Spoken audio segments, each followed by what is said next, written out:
The woods around the Manson's family cabin are strange. They used to visit there every year during summer vacation. That is, until what the parents called the incident. Years before their young daughter was born, it was just their son and a dog named Dixie.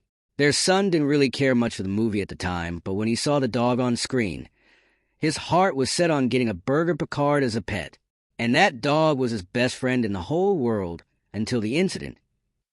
The boy had been exploring the woods around the cabin with his dad when they got separated from each other.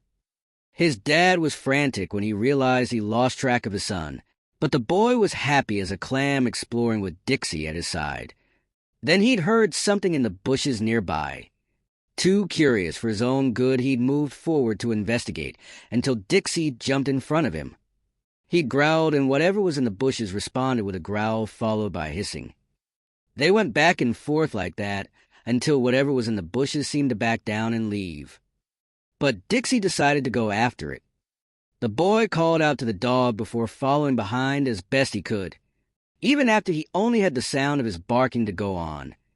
Eventually he heard his dad calling for him, but before he could respond he heard Dixie yelping in pain.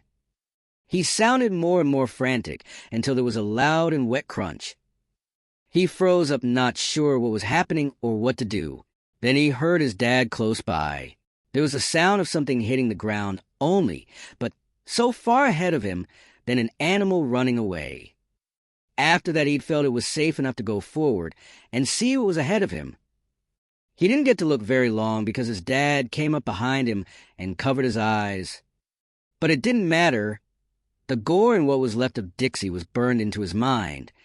He screamed and cried, and the last thing he remembered was his dad picking him up and carrying him away before he blacked out.